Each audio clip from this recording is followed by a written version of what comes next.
the majority of people would say that they would make the change.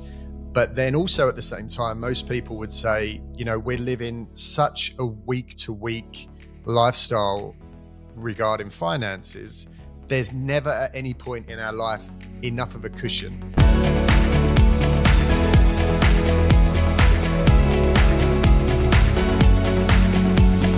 Hey guys, and welcome back to another episode of the Airbnb Nomads podcast. And on this week's Property Education Masterclass, we're joined by the incredible Rick Gannon.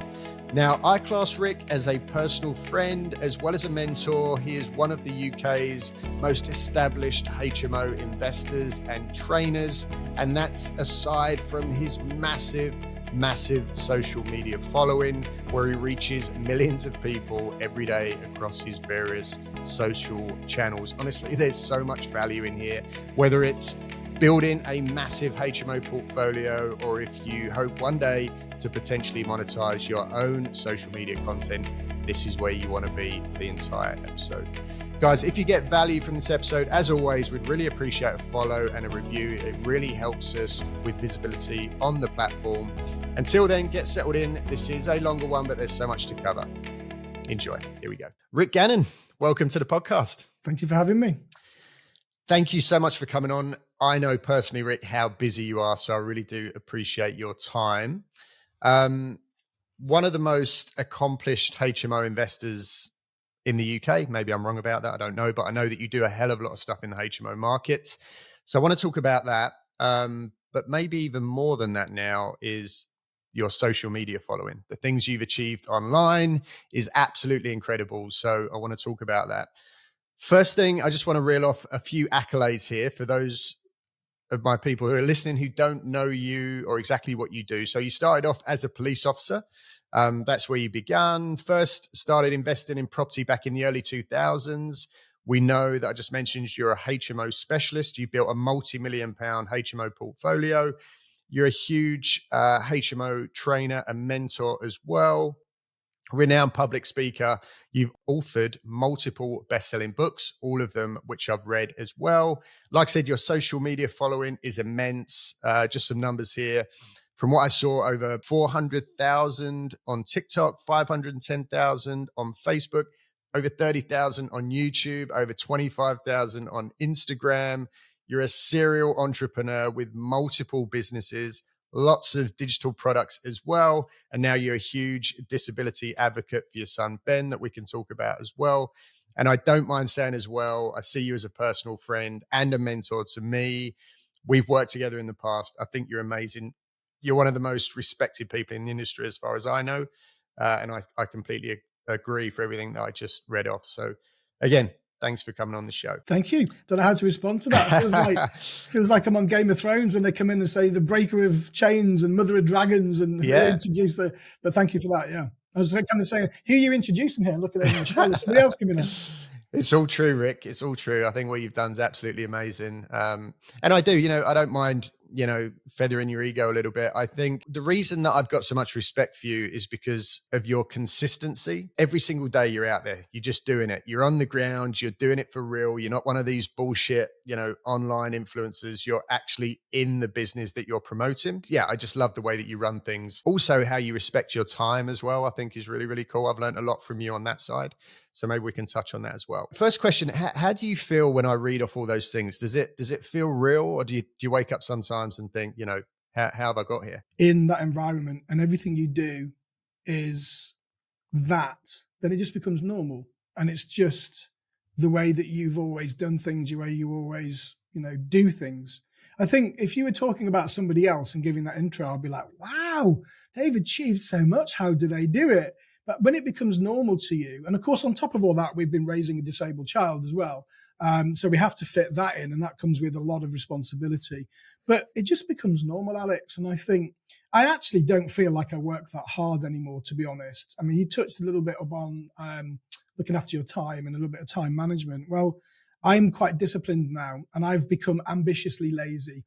But I still probably do a lot more than a lot of other people when I say that I'm ambitiously lazy. So it's making the maximum use out of the time that I am prepared to work in order to tick all of those boxes. So when I'm at work, very focused, very driven, my time management is very good.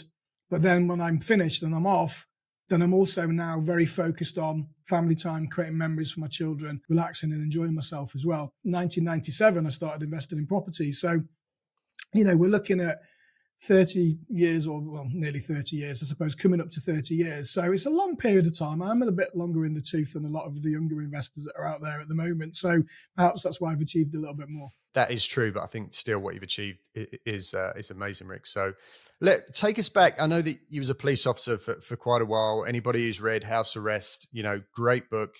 Can we talk about some of your reasons that made you change direction with your life and start in the property career? Because I think it resonates with a lot of people that are in a job thinking, where's the exit here? This isn't serving me. I need to pivot. I depicted this in my first book, House Arrest. It's an easy story for me to tell, but it hit me in the face like a shovel at the time. So the pinnacle point of me leaving my job as a cop, so a bit of a backstory. So I was a police officer initially in West Midlands, and I was based in Smethwick and Oldbury for people that know those areas.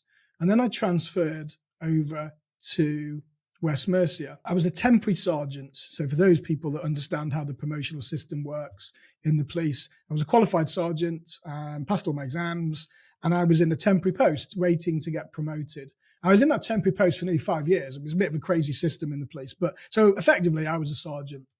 And as part of a sergeant's job as a cop, you get all the rubbish jobs and you have to go to all the nasty things. And sadly, when people pass away and if it's unexpected, a sergeant will have to go and do all of the necessary to make sure there's no crime that had been committed. And I was on nights. I was at one of these horrible, nasty jobs and it took all of my energy. It's not very nice. You have to phone up relatives and explain to them, what's happened. We didn't have enough resources to actually send a person round to the relatives to say that their loved ones are deceased. So we had to do it over the phone. It's horrible. And I was feeling really bad and my energy levels were low and it was about 6:45 and I finished work early and I came home and I went to see my daughter, Charlotte, who at the time was about 3 and she was getting ready for school or play school and she was all happy and jolly. And then I went to see Ben and I said, "Hey, Ben, how you doing?" He said, "I'm not doing so good, Dad." I said, "Why? What's the matter?" And he said, "Well, I was wondering why I can't play football like my friends." And that was it. That was the moment that changed my life, Lorraine's life, our kids' life, because Ben's got quadriplegic cerebral palsy. And for him, it means that he can't use his arms very well and he's got no use at all over his legs. So he can't stand, he can't weight bear, and he's in a wheelchair. Now, at the time, Lorraine and I, my wife, didn't know really how to deal with having somebody with brain damage and a brain injury. So we thought it'd be best if we put him in a mainstream school. So he felt normal like everybody else. But he was the only kid in a wheelchair at that school. He was the only disabled kid. So he really was the person that was looking out the window, watching his mates play football when he couldn't and he was sat in a wheelchair. And that must have been awful for him. And we didn't realize at the time, we thought we were doing the best. So Ben wanted to know why he couldn't play football. He didn't understand why he was surrounded by able-bodied people. He was quite young at the time. So I made a promise and we had a bit of a cuddle. And I said, "Look, I'm going to make this work for you." And we got quite emotional. And that was the point that changed our lives. I went to see Lorraine and said, "Look, we're only here once. We've got to look after our kids. I can't be here whilst I'm away." I was working shifts. I was a response officer, which meant that I was working earlys, lates and nights, Christmas Day, New Year's Eve, all of the football events. And I was just away from home quite a lot. So I went back to bed, or went to bed. It was about 11 a.m.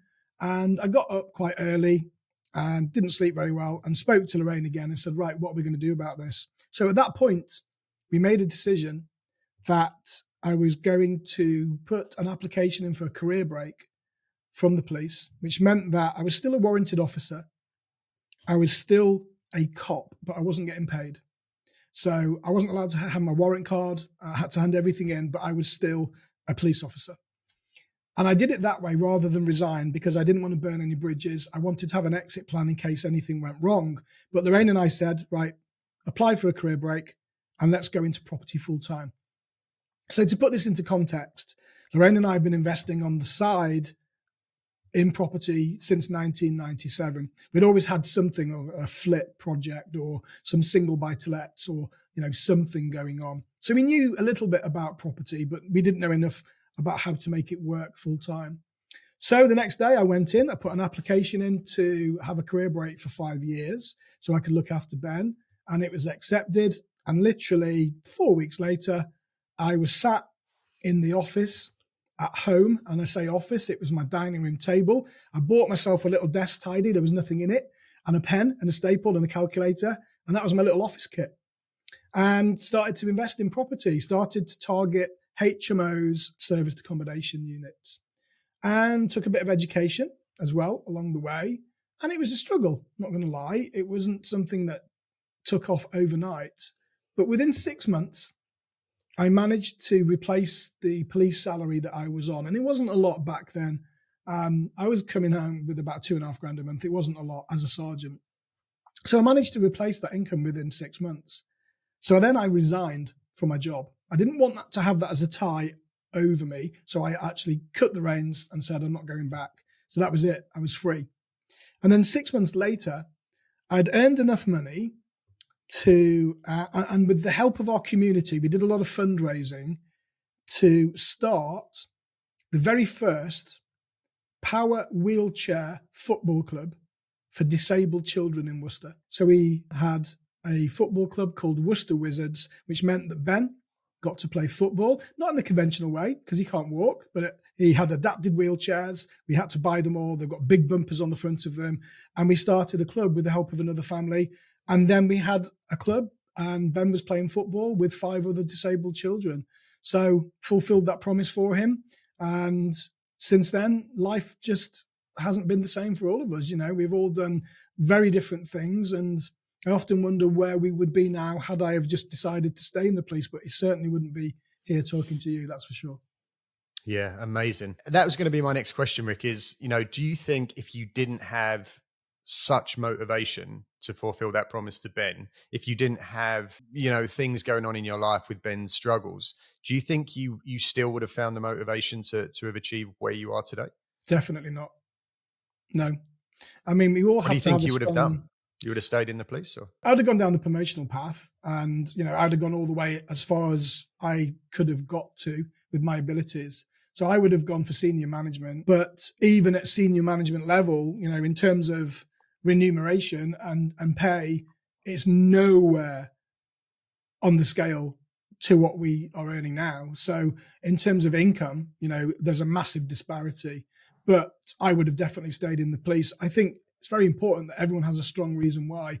If you just want to do something because you're bored of your job, that's not going to give you enough reason why to get out there and and achieve the things you want to. You're not going to have as much motivation. If you picture a scenario where somebody phones you up and says, I've got the person that you love the most in your life tied up under the stairs, and unless you come up with £50,000 in the next 24 hours, it's over. Well, you're going to be motivated. Your reason why is going to be stronger than it's ever been. And I don't care where you come from in life, and I don't care the resources you have, you will find that money.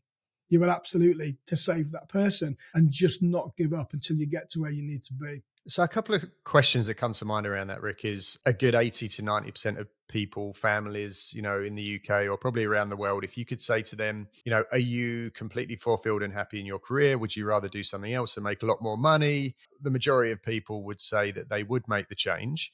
But then also at the same time, most people would say, we're living such a week to week lifestyle regarding finances.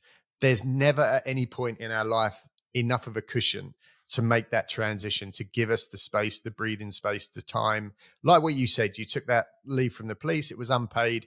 You had some stuff on the side that was probably bringing in enough money to give you that cushion. So what would your advice be to people that want to make the change but financially don't know how? That's number one. And then the second question is, you said that you wouldn't have made the switch based on Ben's circumstances if they didn't exist. You made the switch. You've gone on to prove to everybody that you're a massively successful serial entrepreneur with huge amounts of businesses. And, we're going to get into that. But what is an entrepreneur? Is this something that you learned, or is it something that you think is in you because you were an employee and you were happy there? and now you've changed and done what you've done. So what's your thoughts around that? A lot of people, you're absolutely right. They say, I've had enough of my job. I don't want to be in the rat race. I want to get out. I want to do something for myself. Brilliant. But I'm worried because I don't have that financial cushion. Now, I wasn't earning, but Lorraine was. And that was enough to put food on the table and pay the mortgage. So we were quite fortunate that we did have one income coming in. So a lot of people will come to me and say, look, I want to give up my job straight away. I can give up my job now. I can take early retirement or early redundancy and leave my job and carry on and forge a property career. And I would say that that's probably not the right thing to do. So for people that want to get involved in any business at all and start it from scratch, I would say, don't burn your bridges. First of all, either take a little bit of time out of your job, like I did as a career break, and have the ability to go back if it doesn't work, or go part-time if that's an option for you. So if you go part-time and maybe you can work 3 days a week, then you've got 2 days a week and your weekends to be able to invest into your new business, to invest in property, whilst you've still got income coming in. I think the worst thing that people could do is say, right, I'm out, I'm gone, and I've got nothing at all coming in, because if it doesn't work for you, then it's going to put you in a very precarious position, potentially worse than you were in before. That's number one. What's entrepreneurship?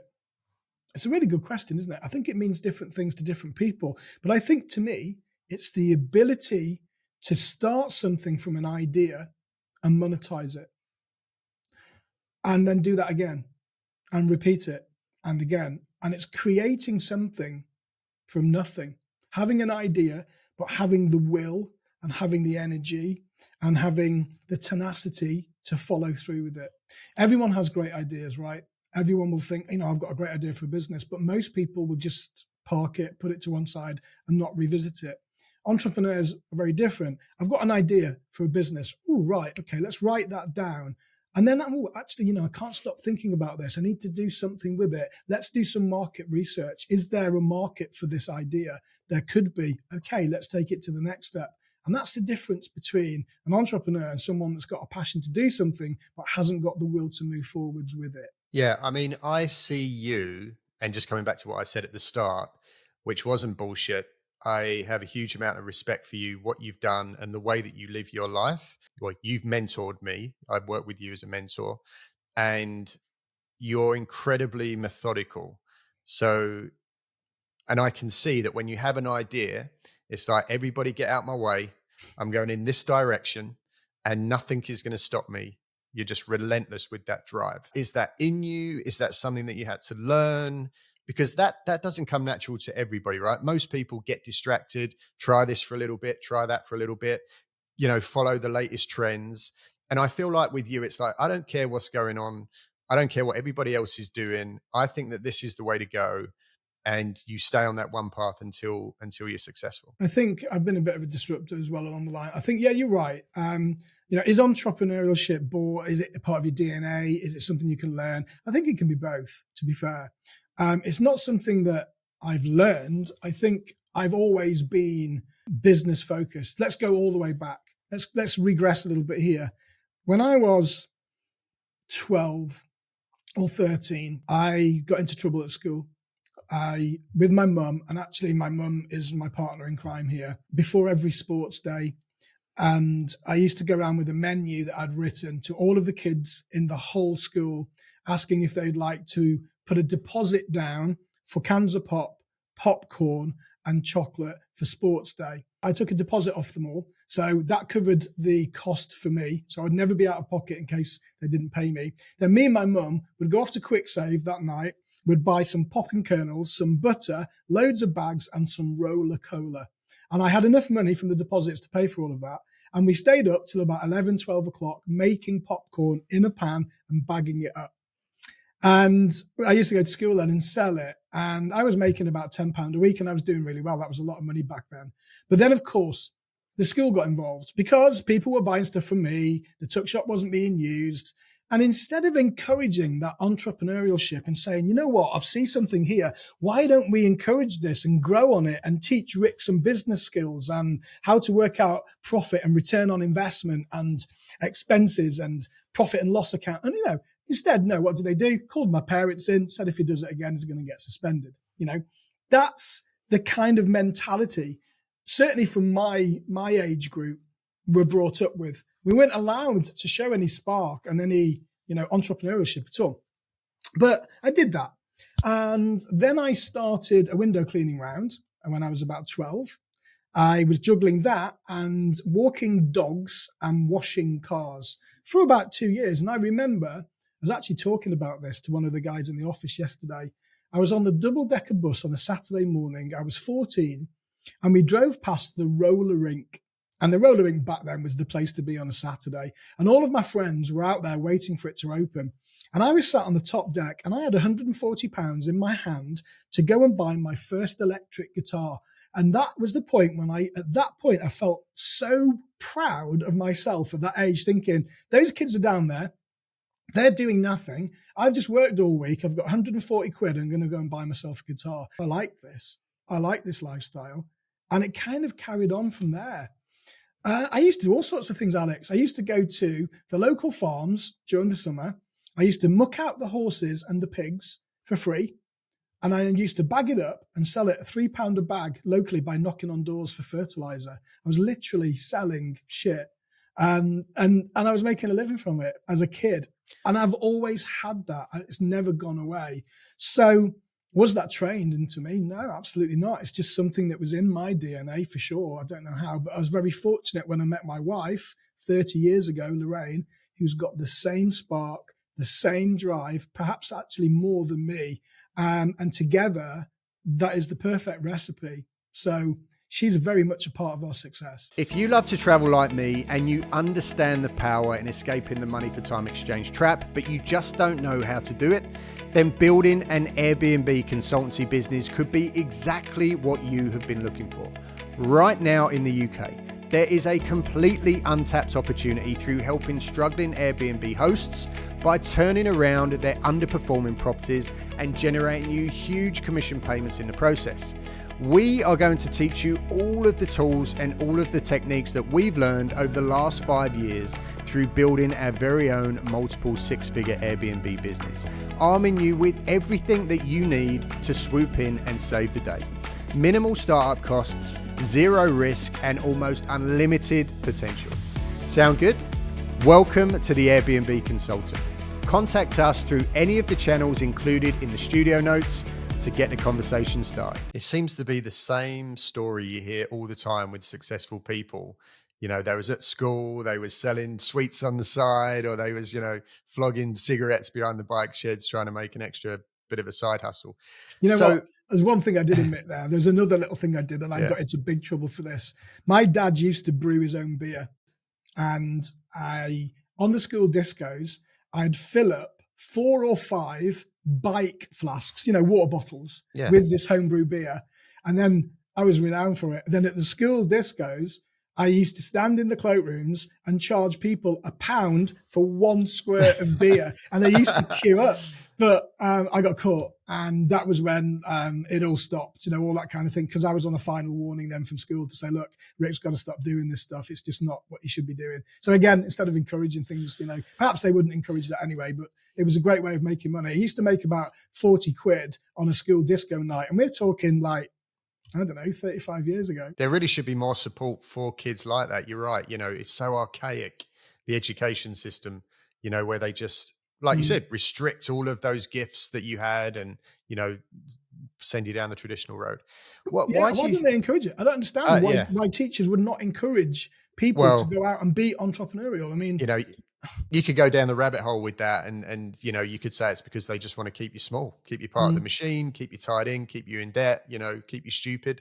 I know a lot of people think that way, who knows?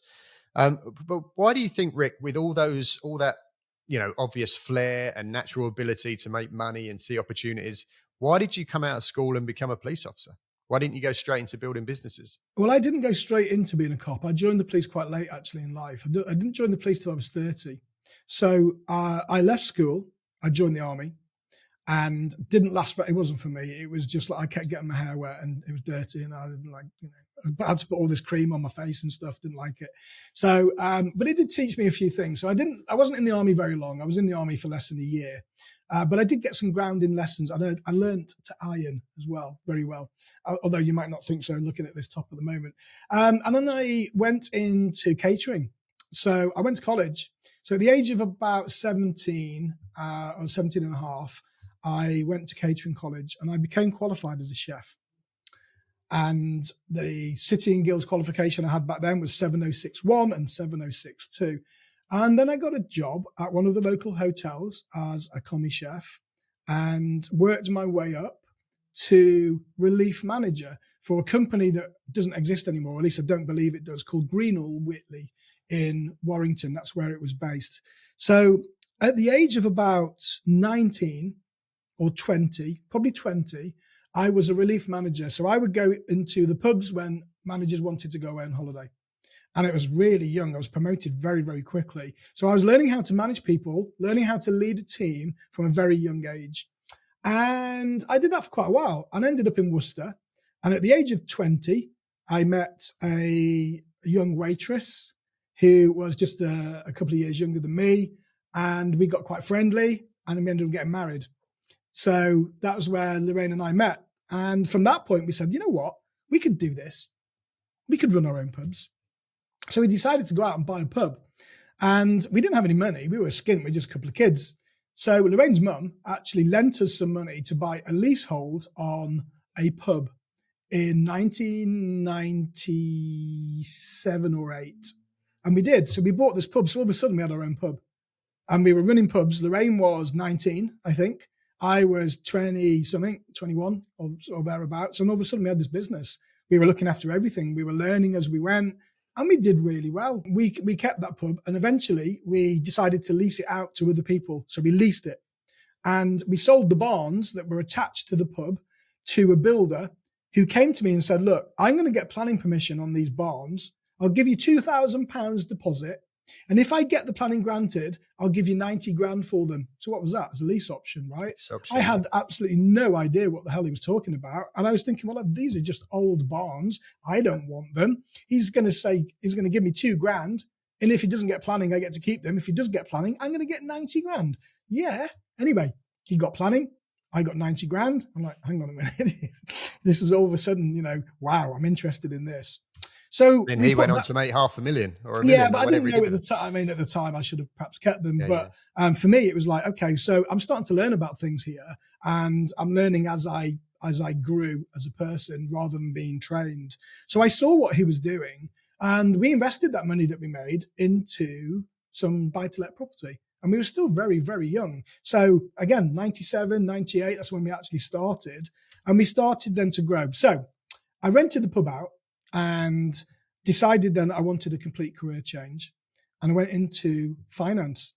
So at the age of 25-ish, 26, I started to work for a finance company.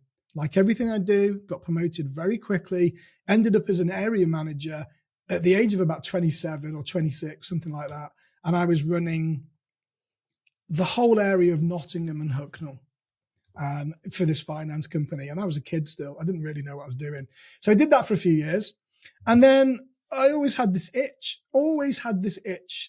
from, it was born into me from my dad.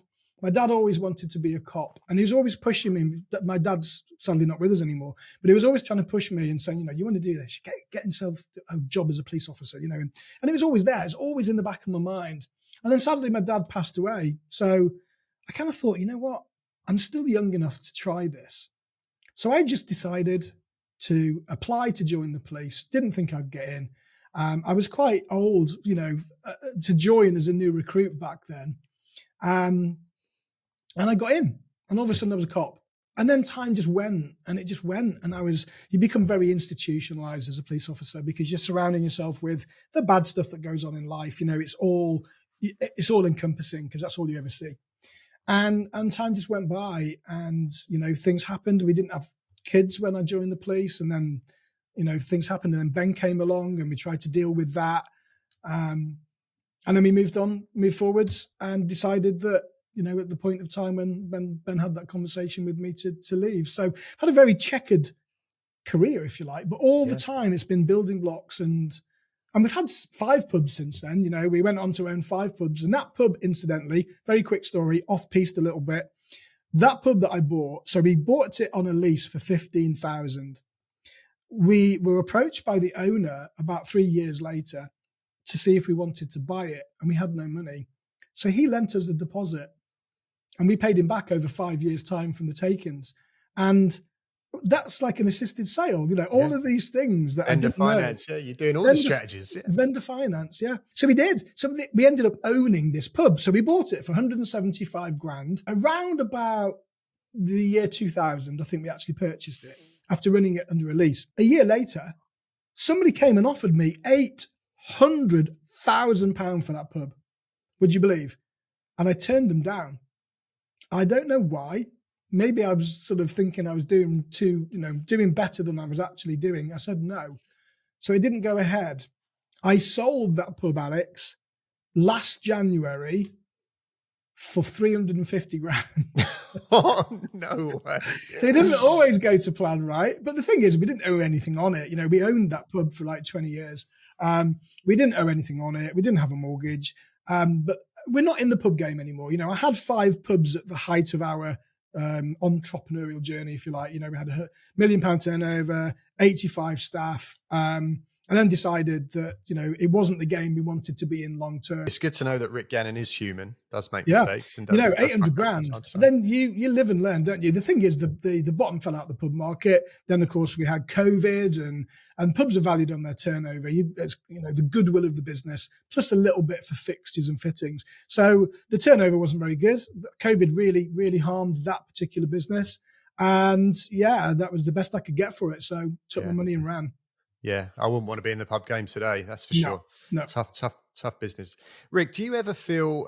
I've obviously, you know, I've read your books. I've read some of the things that you saw and, you know, experienced in the police, and, you know, you had that very close social circle, that community feel, you know, which was probably a big draw of being in the police. Is there any part of you that now, as a multimillionaire, looks back and feels any kind of guilt around what a lot of your old ex squad mates are still experiencing day to day, and you're here, you know, with all this success and all this money? And do you ever feel guilty about that? There's no guilt. I can only control the things that I can control. Yeah. And, you know, I always say, and this is the same with, you know, I'm not going to talk about bring politics into it, but you have to do things that are right for you and your family first. You know, the old adage of put your oxygen mask on first. That's life. You know, that is a really good metaphor for life. You've got to look after the things that matter to you, to your family, before you start thinking about anybody else. And then once you've got that right, you can start then to pay it forwards and try and help as many people as you can. The problem is, and not just in the police, but in most institutions, if I can call them that, in the police, people think they can't do anything else. They think that they're not skilled, because you don't really need that many skills. You need people skills, you need life skills, but academic qualifications, now you need to do more than you used to be able to. When I joined, you had a fitness test, an aptitude test, and an interview. Pretty much, basically, that was what it was. And then you're in. So coming from the people and the peer group that sort of joined with me around that era, they feel they've got no skills to transfer into society and to doing other things, when they couldn't be further from the truth. Because if you can walk the streets as a cop for 20 years and deal with everything from the nicest people in society to the worst people in society and everything in between, then you learn skills. And you learn skills very quickly. You learn how to talk to people. You become very tuned with changing your level of conversation as you need to. You've got empathy. You become very sort of academic in terms of report writing skills and managing your workload. But the biggest problem isn't that. The biggest problem is the pension. So people think that, you know, they get tied to a pension, and if they leave, they're not going to get a full pension. What are they going to do next? So putting this into context, my police pension would have been something around about an £80,000 lump sum. and about 15 to 17 grand a year, which is okay, don't get me wrong. But now my business turns over £1 million a year. I've got £8.5 million worth of property that brings in 55 grand a month. So when it comes to staying for the wrong reasons, that's what people are doing. They get caught. They get caught in this net thinking they can't go out there and do better. You know, if somebody said to me now, if you could come back into the police for 80 grand when you retire and 17 grand a year, would you do it? Well, of course not. Absolutely not. You know, why would I? So I think people need to look outside of that circle. You know, people that I joined the police with, I'm still very friendly with. I've got a lot of contacts. They still moan about the job. They still say they hate it, but they don't do anything about it. They're not prepared to take that step and say, well, let's go out there and forge something else, because they're in that bubble. Yeah. They're institutionalized. I think a lot of people feel like that. You know, yes, my life is shit, but at least day to day, I'm getting paid. I know I can pay the bills just about. I don't, you know, outside of that, there's uncertainty. So it's easy to stay in this, you know, just on this road, because at least I know what I'm doing and I know that I'm going to get paid. So I think a lot of people can resonate with that. So I can see the time's going here so quick, Rick, because there's so much to cover. Let's talk a little bit about HMOs, your bread and butter. Again, you know, what I like about you as well, I know that you've dipped your toe in a couple of different things, some SA stuff we can talk about, but you are the HMO guy. And if I was ever, well, I was planning to at one point, going down that road, there's only one person I would call, because there's so much shit out there now with social media and everybody's, you know, an expert and a guru. I know that if I want to know about HMOs, I'm calling Rick Gannon. If I want to know about licensing, regulations, planning permissions, finance, you know, anything to do with that market, I'm calling you. But aren't HMOs just full of drug addicts and prostitutes? Isn't that pretty much You're reading my book, right? What it's all about? Some of them are. Yeah. Why would anyone want to get into HMOs, Rick? Again, let's go back a little bit. I think, you know, things change, and things change very quickly. Going back to the 80s, and HMOs were called bedsits. They had a very bad stigma attached to them. We had programs like Rising Damp, which didn't do any good, obviously, for the good landlords out there, but they were very unregulated. In fact, they weren't regulated. You know, the term HMO probably didn't even exist then. You know, they were bedsits. Yeah. So very quickly, though, this sort of stigma started to spread, and rightfully so, because they weren't regulated, they weren't fire safe, they were just horrible little hovels that were damp and full of bad furniture, being operated with rogue landlords trying to milk the market. Step forward into, 2024, where we are now, things are very, very different. Now, we've got a lot of regulation, we've got licensing, we've got additional mandatory licensing, we've got planning constraints, we've got room sizes. And now, of course, with the Labour government, we're going to be having a lot more legislation coming in when it comes to dealing with black mold, a register of what we probably will see as rogue landlords. So things are very different in terms of the legislative side of things, but also in the industry, for people like myself and others, out there that are training HMOs that are carrying this flag saying, look, there are good people out there. Let's do it to a better standard. The HMOs now that my students are turning out are better than 5-star hotel rooms. They are exquisite. They are the best in the market. So we've gone full circle from being the worst into being the best. Now, yesterday I actually had a live session in Worcester, and I had 50 of my students turn up, and it was all about sharing case studies. So people were just sharing what they've done over the years.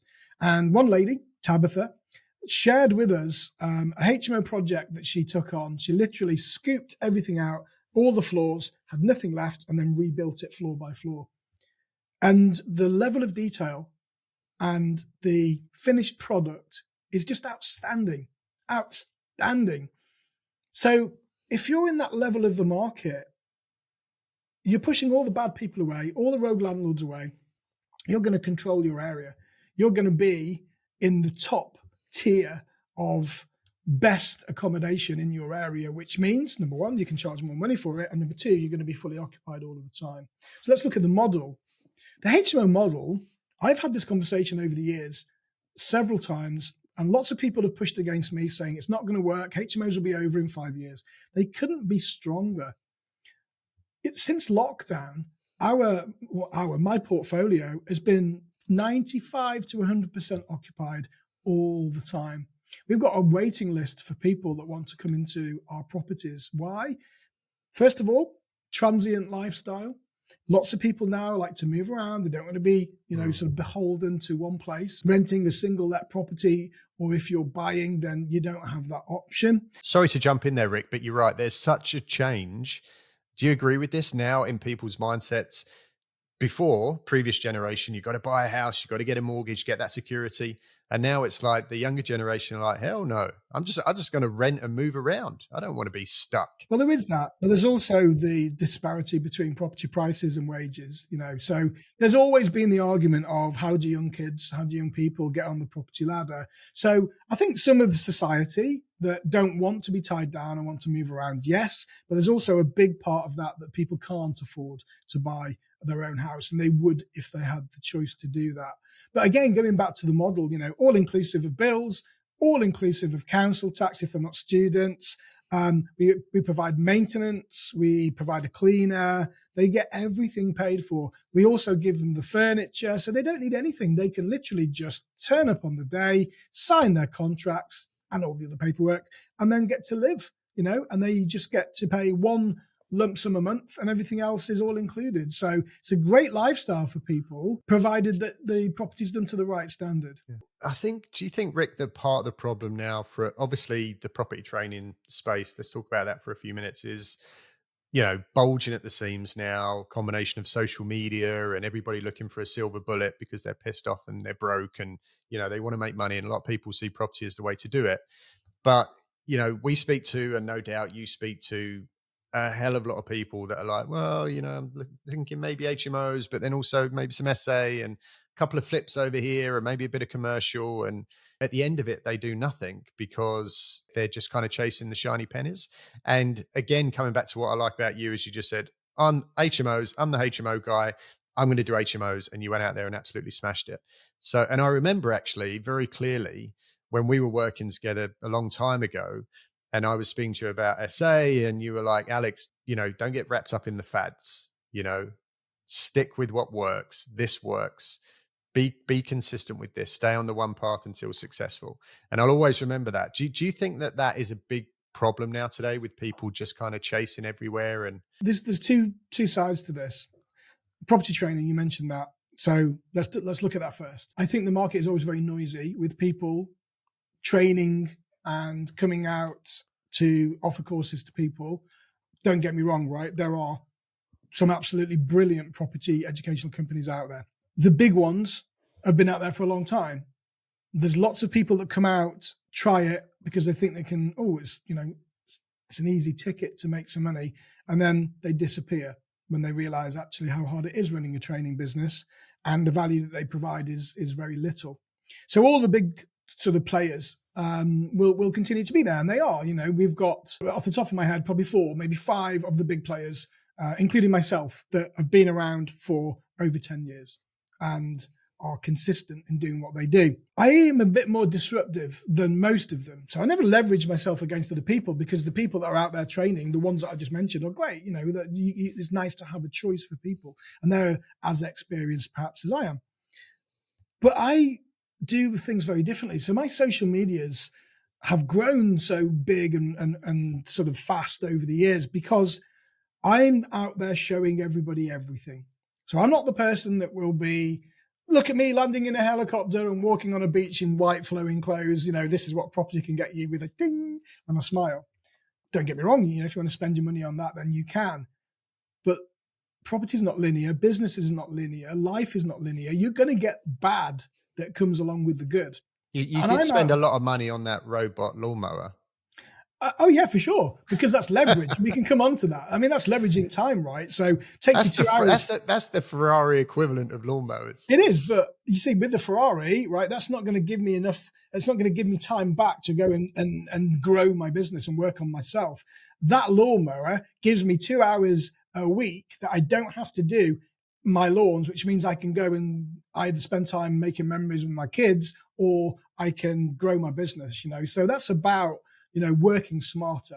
In terms of what I do differently is I'm out there showing everything. I had a tenant that didn't pay for 10 months and I vlogged the whole journey so people could learn from those mistakes that potentially I made so they don't have to make them. And it's all out there on social media. So I'm the person that does it well, shares the good stuff, but shares the bad stuff as well. And until I started doing that, nobody else in the industry was doing it. Seems that everybody is now, but that's okay. I don't mind that. I can be that pioneer. So it's very important that if anyone's choosing a training company, they choose the people that are out there that are actually doing it, not the people that are just talking about it.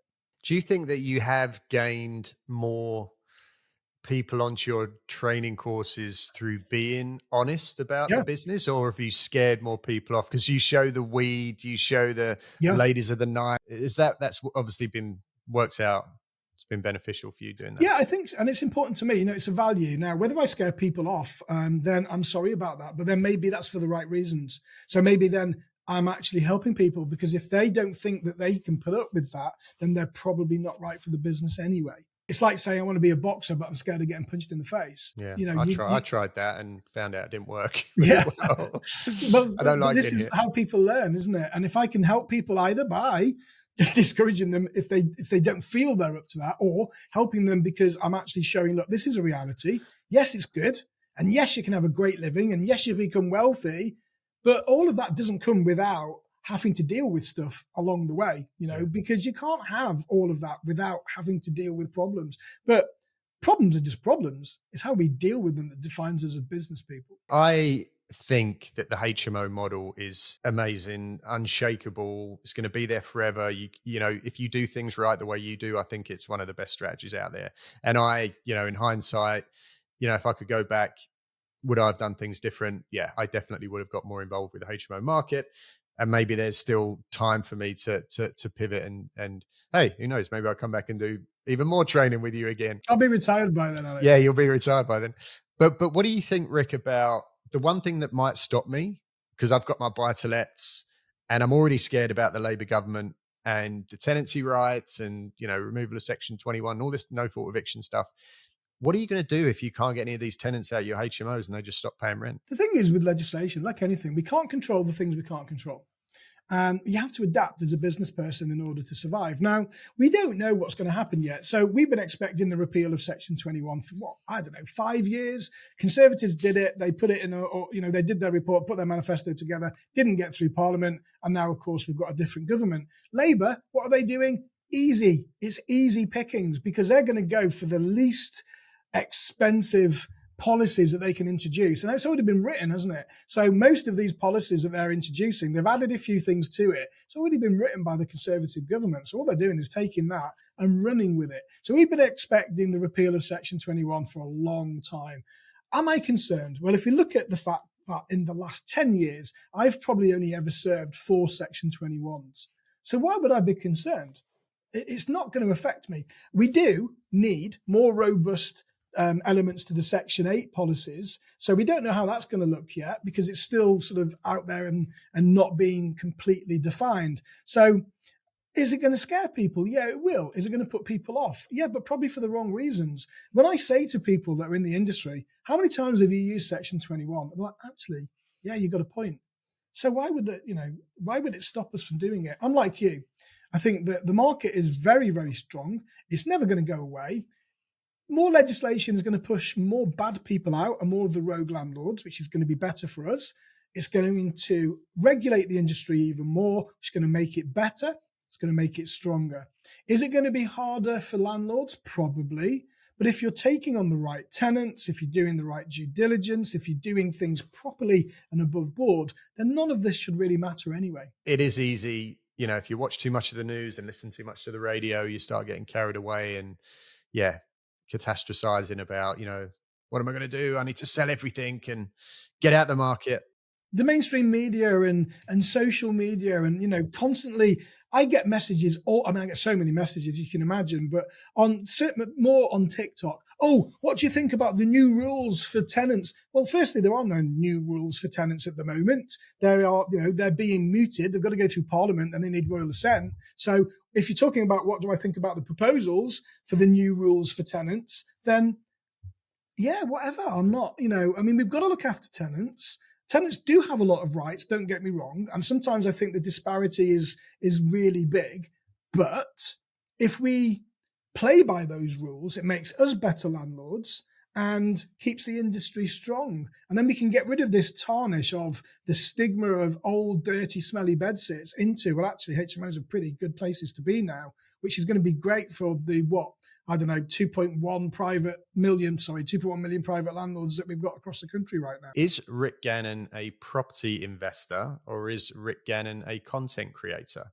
Because I know that over the last few years, and this is a big part of what I want to talk about because it's so impressive and what you've done and the following that you've gained, and maybe we can talk about how you've done that.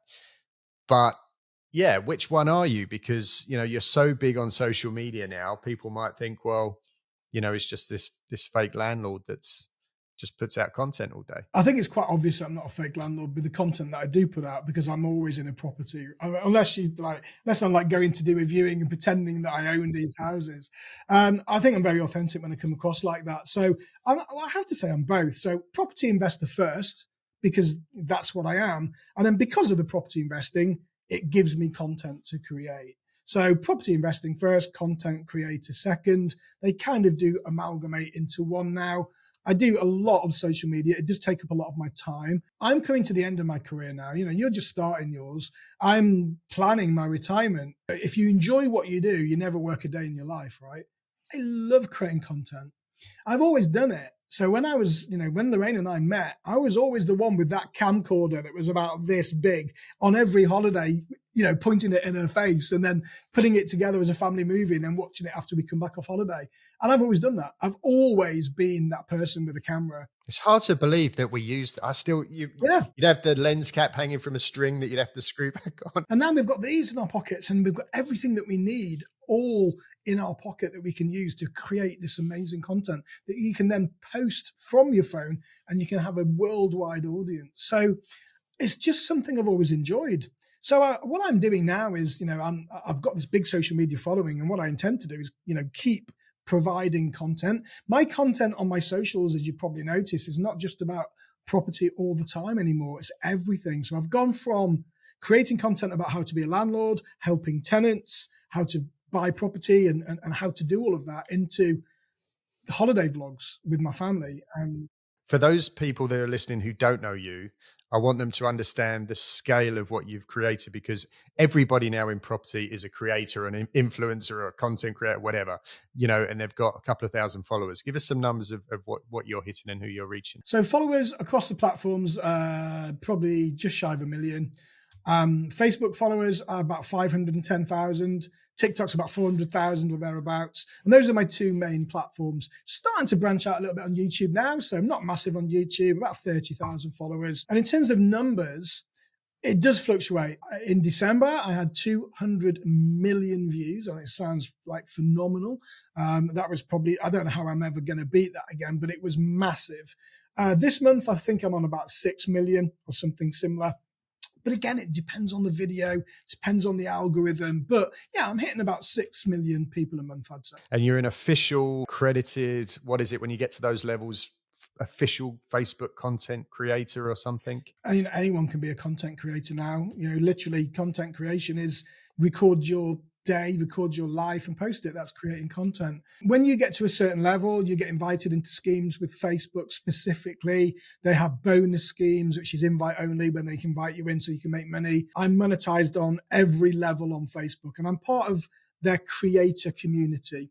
So I've been invited to Facebook in London next month, which is quite exclusive. So they've handpicked certain creators to go and network with other creators and brand sponsorships, looking for brand sponsorship deals. So when you're in that fold and you're classed as a creator, you get all the insights, you get all the beta stuff, and it becomes quite exciting. How have you done this? I mean, I with you, I keep connecting you with consistency. That for me is who you are. You're Mr. Consistent every day.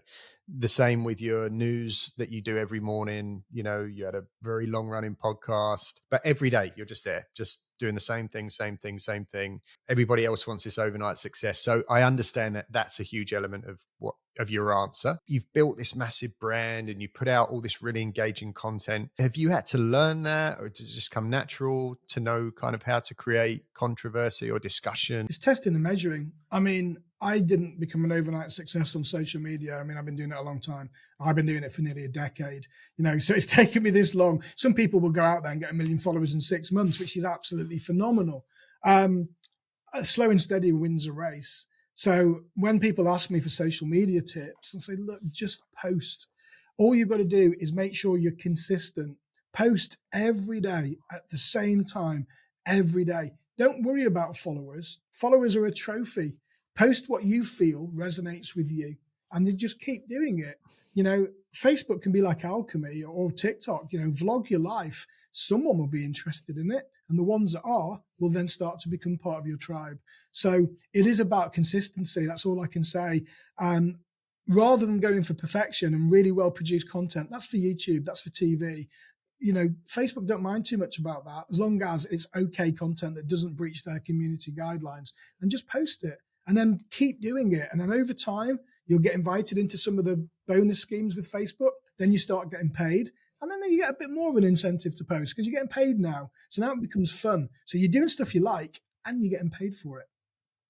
Yeah, I think there's a bit of a misconception. I mean, you shared with me some numbers before we went live with the podcast, which I won't we don't need to go into, but huge numbers when it comes to Facebook of what you can earn. And I think a lot of people think that TikTok's the only channel that you can make, serious money on. Is that the easiest channel, or? In certain ways it is. Facebook and YouTube, very hard to grow. It's very hard to grow. TikTok's new. It's a new platform. It wants the younger generation to use it. So in order to do that, it's got to give incentives. So it's a lot easier to begin with to go viral on TikTok. So you could go and post a 30-second video and you get 1 million views on TikTok quite relatively. It's getting harder, but relatively easy compared to all of the other platforms, because TikTok wants to give you that dopamine rush. So then you're incentivized then to post another one and another one and another one. So that's the first element. Since the new creator scheme came out for TikTok, the creator program, you now get paid per 1,000 views. Per 1,000 eligible views. And that's called CPM. And your CPM would be very different. So, or RPM, the two different things. RPM stands for revenue per mil, and a mil is 1,000 views. So if you get 1,000 views, your RPM is 59 pence.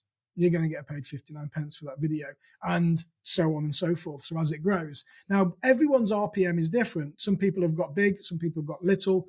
And that's how TikTok pay at the moment in their creator fund.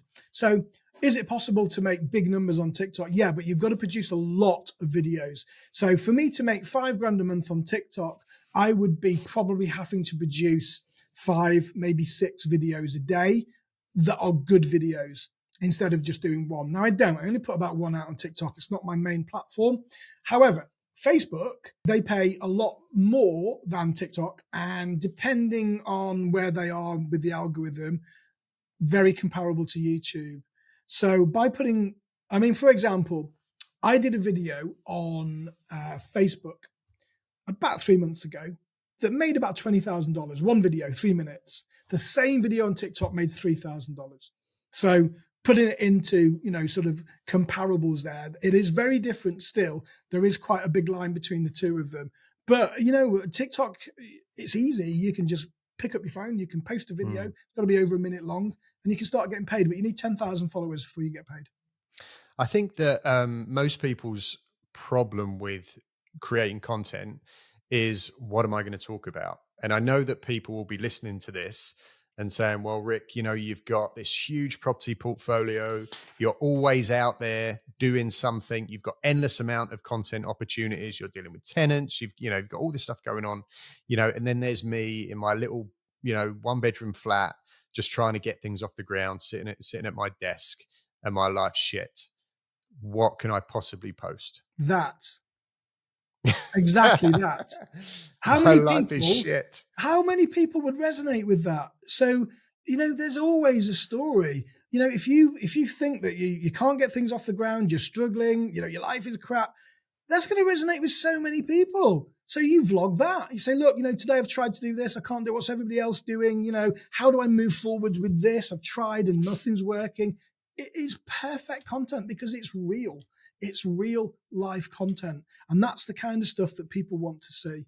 They don't want, well, all right, there's the entertainment side of things as well. But if people will follow that person's journey, because that could be rags to riches story all on TikTok.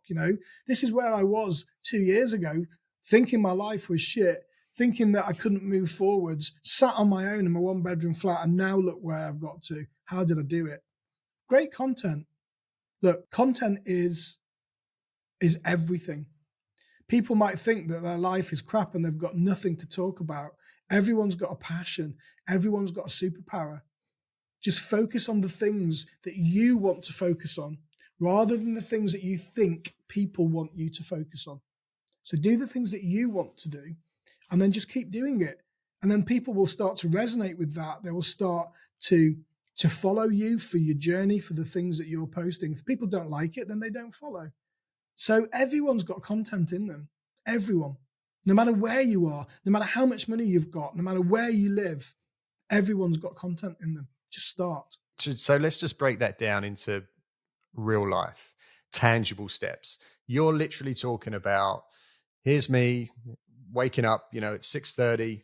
I'm going to go and, try and make a few calls to some agents and just literally film your day. And it's no matter how mundane or shit you think it is, film that, learn to edit it, which I think is another thing that scares people off or stops them from doing it. Cause it's like, I don't know how to do the technical part. Okay, I can press record, but then what do I do with it? And just put that out every day. Exactly that. I can't really add more to it. Just video everything you do. You can get apps on your phone that you can get them for free. You don't need to buy them. You can clip it, make it, sort of congruent, and then just post it, and then just post an update the next day and the next day and the next day. I could do a video of me phoning an agent and put the camera up here whilst I'm on the phone and then look at the camera and say, right, I've just booked a viewing. I don't know if it's going to turn into anything. Let's go. Get to the viewing, do some recording around the house. And then maybe when you get back, you put an offer in, you record that and just do the whole story from beginning to end. Everyone has got content. Life is content, isn't it? And what about people, because obviously another element is that people are shy. They're nervous. They're worried about the bags under their eyes or the massive spot on the end of their nose. What do they, how do they get around that? Just be you, look at Pamela Anderson. She was in the press this week, right? They've been voted the prettiest woman now on the planet because she turned up at a conference completely void of makeup. Just be you. If you watch some of my videos, I'm just out of bed. My hair's all over the place. I haven't shaven. I'm overweight. I don't care. You get me for me. And that's, that is the raw. I always refer to my content as raw. It's not flowered up. It's not filtered. It's not, it's just me. Because this is how you would get me in real life. So this is how I'm going to be on camera. But you obviously, the size you're at, you obviously have a production team. You mean the size on my stomach? Although I have seen you document your weight journey, which is interesting over the years. That's down to all-inclusive holidays. That's for another podcast. Too many cruises. Yeah. But you've got a production company. So do you literally, just shoot it and go, there you go? I don't have a production company. We've just been recording a TV program for one of the mainstream TV channels. Is that still top secret? Yeah, sadly it is at the moment. We're still embargoed. I've been working with a production team now quite closely for quite some time. They don't get involved in my Facebook stuff. So Facebook is just me and my phone and George from the office. So George will follow me around with my phone and record me. And then I'll just edit it and I'll just put it out on Facebook. And that's just me. And it always has been. And it's very important to me that I have control of that. I don't want anyone else dipping their fingers in because sometimes with a bad edit, it can come across the wrong way. And I want it to come across as me. YouTube, we've got a production team for YouTube now because I'm starting to put a big emphasis on YouTube and starting to grow my YouTube. So I do have some very experienced people that have followed me from the TV program that we've just recorded for mainstream TV that are coming over to help me on my YouTube channel. So yes, I've got a production team now. Haven't always had. It's very new at the moment. So you can't tell us anything about when we're going to see you on TV? No, I don't know myself. Nothing yet. It's going to be before the end of the year. Obviously, one of the big elements of that you obviously experience on a day-to-day, and I know what you're going to say to this, but more for the people that are listening. How do you deal with the trolls? You know, slum landlord, you know, look at this fat guy, you know, who does he think he is? All that stuff. People think it's more important to them than what I'm wearing. Sometimes people are like, what on earth are you wearing? Like, does it matter what I'm wearing? You know, whatever, it doesn't matter. Does it bother you at all? Does it ever cross your mind? No, not now. It did. I'm not going to lie. The thing is, if you get a viral video, what would you say is viral? I suppose I would say anything from 300,000 views upwards, up to like my last viral video last month was about 20 million, I think, something like that. So when you get a viral video, you're hitting a massive audience and you're going away from the people that already follow you. So you're going away from your tribe and you're going away to people that don't know you and they don't know your values. They don't really know your backstory.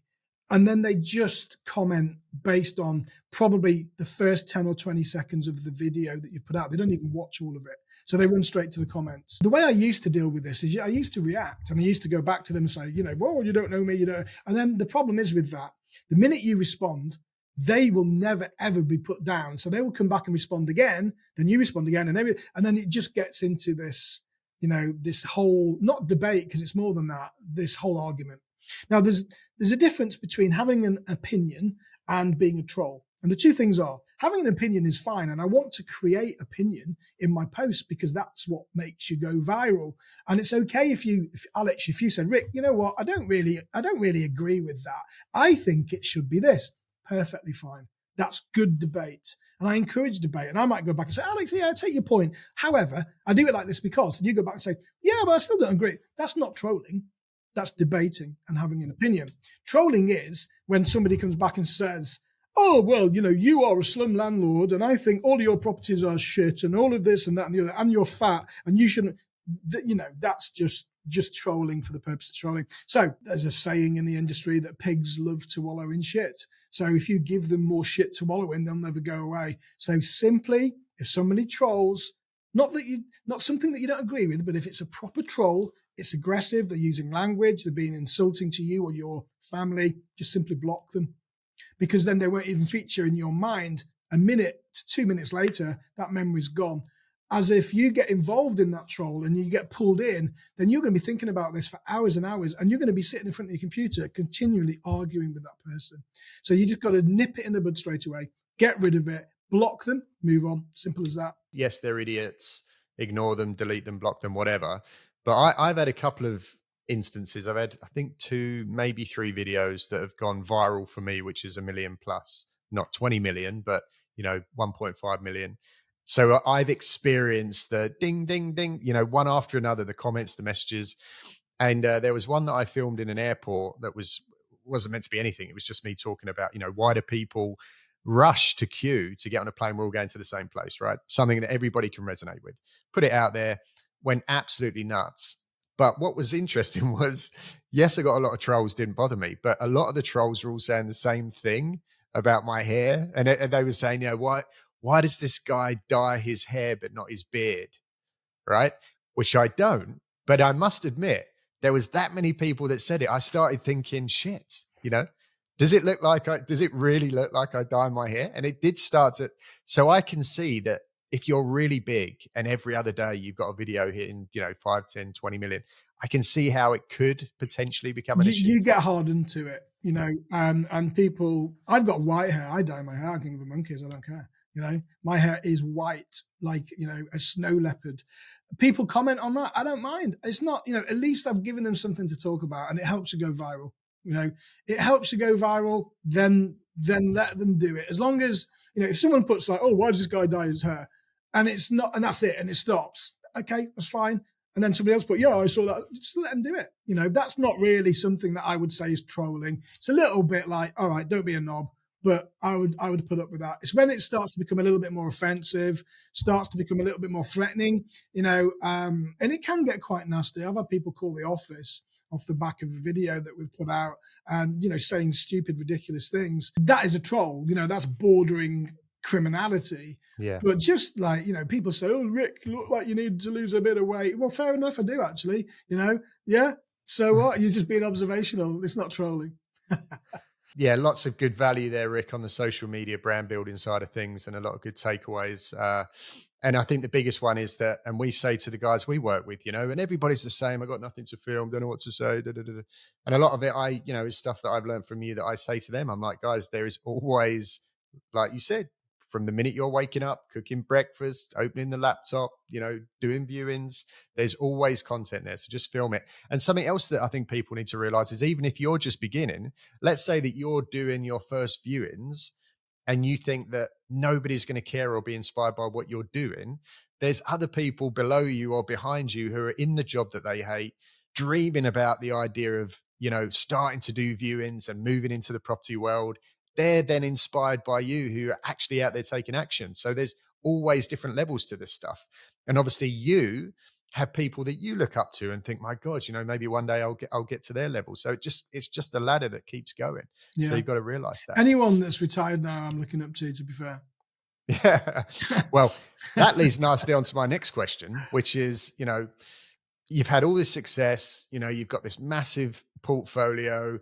I know the numbers that you're generating in social media, which is, more per month than most people's annual income by a long, long way in their job. Why don't you just pack up and move to Monaco? Just sell everything and go and buy a boat and live the good life. Well, of course, the first thing I have to say is that I can't do that because of Ben. Ben is now gone to college, so he's moved out, but we still have to be here for him. He's still got a lot of needs when it comes to his health. So we simply wouldn't take him away to another country, to attempt to be able to give him the care that he needs. Not to say they wouldn't be able to, but, I'm quite comfortable here with that. And I think it's a bit of a pipe dream. I keep joking about retiring. In the summer, we did a 2-week cruise, and then we went to our holiday home for a week. And then we went to Tenerife for 2 weeks, and then we were filming on set for a week. So what's that? 1, 2, 3, 4, 5, 6 weeks, 7 weeks. So I had 7 weeks away from my business, and my brain just turned to mush. I mean, when you're so full on, when you're in your job, and then all of a sudden you switch off, it's very difficult to go through that transition. Certainly is for me, because your mind's always racing all of the time. And then by the end of the whole summer, and I came back into my business, I was almost like a zombie. It was like, whoa, I can't. My mind was so relaxed, if you like, and so inactive, it would drive me crazy. It would literally drive me crazy doing nothing every day, because I've worked so much and my mind's been so active for so many years. Just to switch off like that, I think it would, I don't know, I don't think it'd be very good for my mental health. And when you've got nothing on your mind starts to race. And we can only have one thought at a time, right?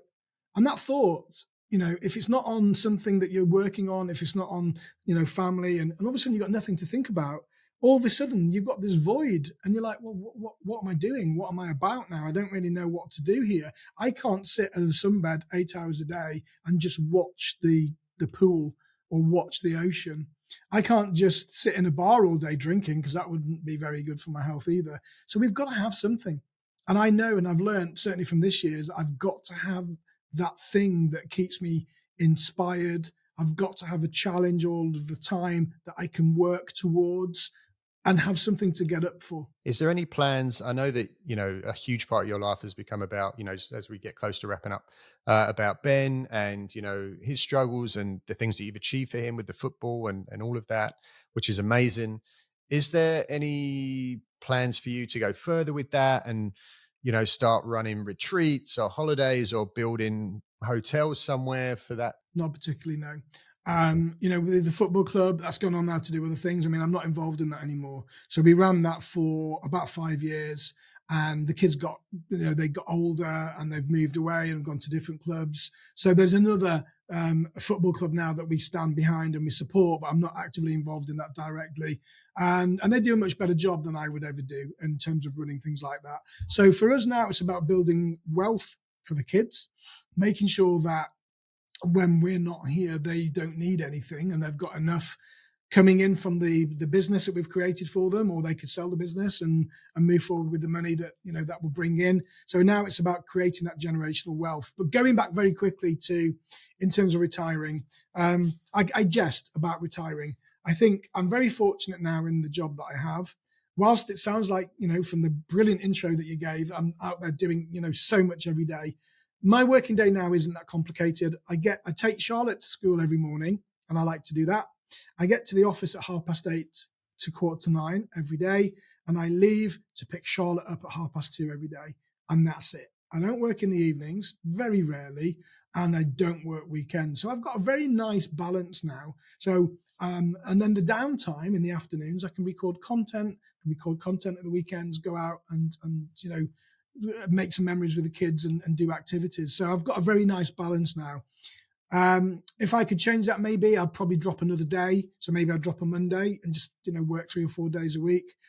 But I think retirement for me has always been that rose-colored glasses and, but what would I do? I would just waste away and crumple up and turn into this big mess of mush because there's literally nothing for me to get up in the daytime to do. So I'm absolutely a routine guy, being in the services and what have you, that's indoctrinated into you. But for me, I've got to have something. I've got to do something. So I'll have to retire at some point, right? Unless I drop dead, I'm going to be around for a little while longer. A couple of last things just as we come to close here.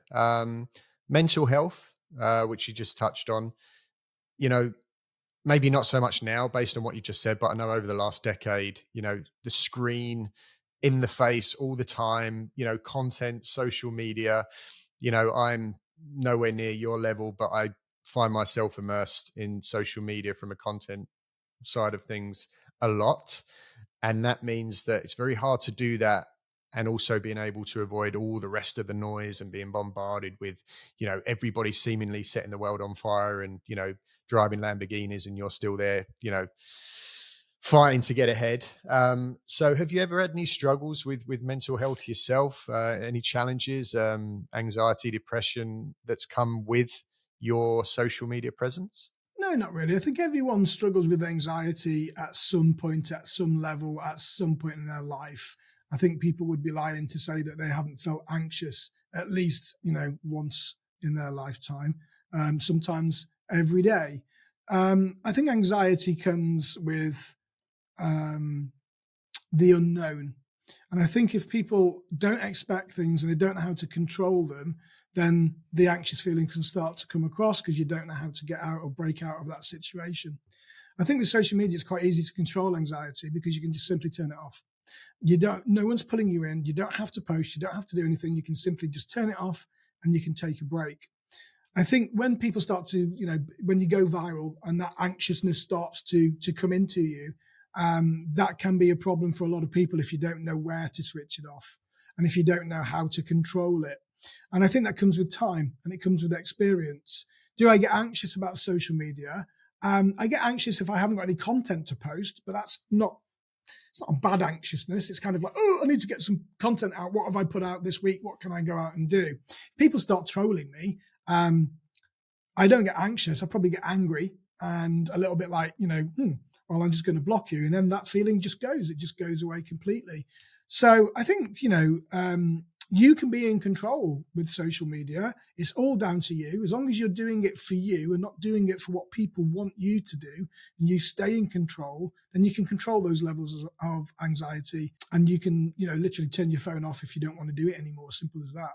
In terms of depression and what have you, no, not really. I mean, I'm too busy to think about anything else but business and family, and I've got too much going on in my life. I do think that sometimes, I mentioned before, when you switch off and you've got nothing to think about, that's when people can start going into, falling into anxiety, depression, because you've got nothing else to occupy your mind. And then all of a sudden a worry that will come in or something that's happened in the past will come into your mind and you're like, oh, then it becomes an intrusive thought and you can't get rid of it. So that's why it's important for a lot of people to keep their minds active and to keep doing things every day rather than saying, right, that's it, I'm off, I'm finished. And then your mind just turns into mush. Yeah. Yeah. Having too much time on your hands, I think, is a huge contributor to that. Completely right. And lastly, Rick, if you could go back, I don't know whether you want to or not, back to, let's say, 21 years old, Is there anything that you do different? Things you would do, wouldn't do? In a nutshell, any big changes? I think, anyone that says they don't have any regrets, again, this is life, isn't it? And it's a journey, and we learn all of the time. We make mistakes, we make bad decisions. We're all human beings. I think in terms of any regrets, I wish I'd have started earlier. I had the opportunity when I sold the pub I mentioned earlier. I sold the lease on that, and that lease came with a £50,000 premium. So I had 50 grand. We had the 80 grand from the barns that we sold. I had the opportunity then to start a very good, successful property business very early. I didn't do it because I didn't know. I didn't really know anything about it. There was nobody out there training it. So I kind of didn't know. So I decided to, go and pursue a career in the police instead. So I wish I'd have started early. When I started my property business full time, I wish I would have collaborated with more people. Lots of people wanted to go into business with me when I started. Lots of people were offering cash, to build up this. And I said no to all of them. I could have been a lot bigger, a lot faster. So that's another regret. But I think the main one, not a regret, but if I could change anything, would absolutely 100% be, I wish that Ben wasn't born with brain damage, but I don't have that control. I don't let Ben's disability rule my life. I don't let Ben's disability rule my family's life. We're still normal. We still do what we do. But I do, if I could have a magic wand, it would be that Ben is 21 nearly. He should be driving now, going out to parties, going to pubs with his mates. He just doesn't do any of that. So I really would always say, just wish that he could use his legs and he was born without a disability. That would be my one wish if I could change anything. Anyone who follows you, sees the work you do with Ben, and he's a lucky kid. So, but yeah, completely understand. And the very last thing, Rick, is for people just starting out, looking at you, this guy's got it all sewn up, all the success you've had. If there was one thing that you could tell people to do who are just starting out, what's the one thing that you think is most important for success? I think the word just start, literally, just start. People get confused and they think, oh, what do I do? I've got to do this, and then I've got to do that, and then this, and then that, and then this. Just one step forward each day. What does that mean? You could download a book and read it, and then that will give you a perception of the things you need to consider. Go to a networking meeting. Surround yourself with people that are doing the same thing as you. And don't be afraid to ask questions. Go into the Facebook groups, message people, ask questions. Don't be afraid to join a mentoring program and become educated. All of these things will start to form the path that you need to start to go down. But I would say to anyone that asks me, I get asked that question a lot, what one thing can I do? And I say, just start. And that just start could mean different things for everybody. Don't procrastinate. Stop thinking about you want to do it and do it. Take action and just start. Rick, we've reached the end of the episode. Fantastic conversation. Really, really appreciate your time. And one of the most respected guys, definitely from me in the industry. I think what you're doing is amazing. So genuine, so real, in property, in social media, content, all of it's just amazing. And can't wait to see the upcoming TV series, whatever it is. I'm sure you'll let the cat out of the bag soon enough. So really, really appreciate your time. Thank you, Alex. We're going to put all of Rick's information in the show notes, all of his social links, all of his training links. If you're thinking about getting into HMOs, I wouldn't personally go anywhere else. Give Rick a call, have a look into his training programs. He is the man for that stuff. So yeah. So that's it. Thanks so much for listening and watching at home. And until next week, we'll see you then for another episode of the Airbnb Nomads podcast. Take care. See you then.